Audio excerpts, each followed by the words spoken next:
August 27, 2025. A quiet morning in South Minneapolis is shattered by an act of unimaginable violence. At Annunciation Catholic School, a place of learning and faith, a lone gunman opens fire during a mass attended by children and families. 2 young lives are lost, and a community is left grappling with grief, fear, and questions that may never be fully answered. What drove 23-year-old Robin Westman to commit this horrific act? And how does a city heal from such a tragedy? Welcome to our channel, where we uncover the truth behind the cases that shock the world. Today we dive into the heartbreaking story of the Annunciation Catholic School shooting. This is a story of loss, resilience, and the search for answers in the face of senseless violence. Viewer discretion is advised as we explore this sensitive case with care and respect for those affected. It was just after 8:30 a.m. on August 27, 2025, at Annunciation Catholic School and Church, located at 509 West 54th Street in South Minneapolis. The school, a cornerstone of the community for decades, welcomed students of all faiths, fostering academic excellence and character development. That morning, the church was holding a special mass to mark the first week of the new school year. Families, children, and elderly parishioners filled the pews, their voices raised in prayer and song. But at 8:32 a.m., the peace was shattered. A lone gunman, later identified as 23-year-old Robin Westman, approached the church and began firing through the windows with a rifle, shotgun, and pistol. The gunfire was relentless, targeting the congregation inside. Among the victims were 2 children, aged 8 and 10, who were killed while sitting in the pews. 17 others were injured, including 14 children between the ages of 6 and 15, and 3 adults in their 80s. Miraculously, all the injured were expected to survive, but the scars, both physical and emotional, would last a lifetime. Emergency calls flooded the Minneapolis Police Department. Officers and first responders arrived within minutes, finding a scene of chaos and devastation. A possible smoke bomb was discovered at the scene, adding to the terror. But as police secured the area, they made a chilling discovery. The shooter, Robin Westman, was dead from a self-inflicted gunshot wound. The Annunciation shooting was not an isolated incident that day. Minneapolis had already been rocked by a wave of gun violence in the preceding 24 hours. On August 26th, a shooting on Clinton Avenue left 1 dead and 6 injured. Hours later, another in the Whittier neighborhood claimed a life. And early on August 27th, a downtown shooting left 1 dead and 1 injured. This attack, targeting a school and church, struck at the heart of the city's sense of safety. Who was Robin Westman? To understand this tragedy, we must ask, who was Robin Westman? At 23 years old, Westman was a Minneapolis resident with no publicly known criminal history at the time of the shooting. Authorities revealed that the weapons used, a rifle, shotgun, and pistol, were all legally purchased in the months leading up to the attack. But what drove him to target a Catholic school and church? Investigators found evidence suggesting Westman had been planning the attack, though his motives remain unclear. The FBI is examining his personal belongings and digital devices, looking for clues to explain his actions. Early reports indicate the attack may have been premeditated, possibly driven by personal, ideological, or psychological factors.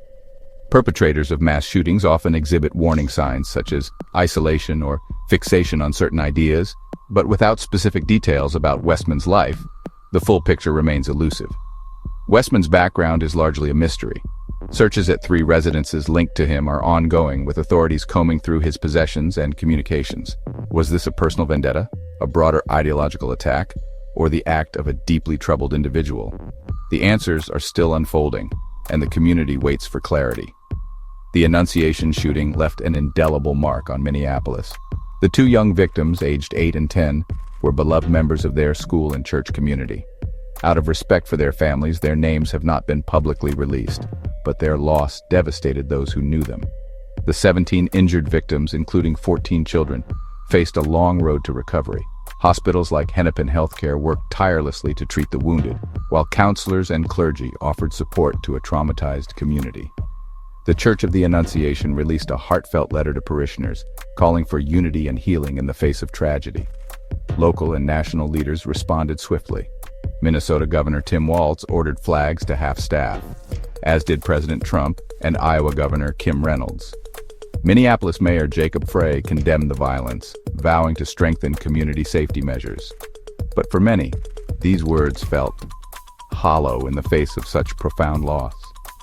The Annunciation shooting is part of a tragic pattern in the United States. Since the Columbine High School massacre in 1999, school shootings have become a grim reality, with over 300 incidents recorded by 2025. Each event reignites debates over gun control, mental health, and school safety. These tragedies highlight systemic issues: easy access to firearms, inadequate mental health resources, and a culture that sometimes glorifies violence. In Minneapolis, the Annunciation shooting came amid a spike in gun violence. On August 26th, a shooting on Clinton Avenue near Cristo Rey Jesuit High School left 1 dead and 6 injured. Hours later, a shooting in the Whittier neighborhood on 27th Street and 3rd Avenue South claimed another life, with a second victim treated for non-life-threatening injuries. Minneapolis Police Chief Brian O'Hara described the violence as deeply unsettling, raising questions about the broader challenges facing the city. According to the Gun Violence Archive, 2025 saw over 400 mass shootings in the U.S. by late August. The Annunciation attack stood out for its targeting of a religious and educational institution, prompting renewed calls for action. But as the nation mourned, the question remained, how do we prevent the next tragedy? The FBI is leading the investigation into the Annunciation shooting, treating it as a potential act of domestic terrorism. Agents are analyzing Westman's possessions and digital devices, seeking to uncover his motive. Was this an attack on Catholicism, a response to personal grievances, or something else entirely? Minneapolis police are working with federal partners to understand why this happened, with a focus on supporting the victims and ensuring justice for the community. The investigation has also raised questions about gun laws in Minnesota. Westman legally purchased his weapons, prompting debates about background checks and red flag laws. Meanwhile, the community is focused on healing. Annunciation Catholic School temporarily closed, with classes moved online as counselors work with students and families. In the days following the shooting, Minneapolis showed its resilience. Fundraisers were launched to support the victims' families, and local churches opened their doors for prayer services. But the road to recovery will be long, and the scars of August 27th will linger.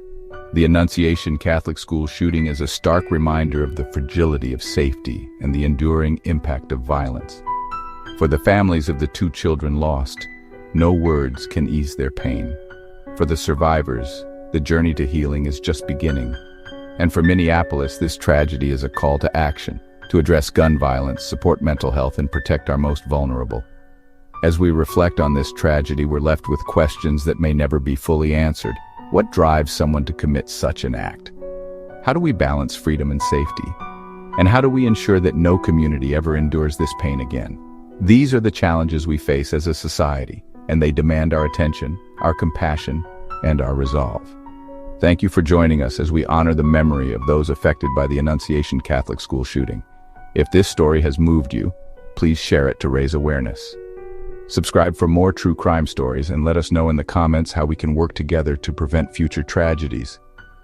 Until next time, stay safe and never stop seeking the truth.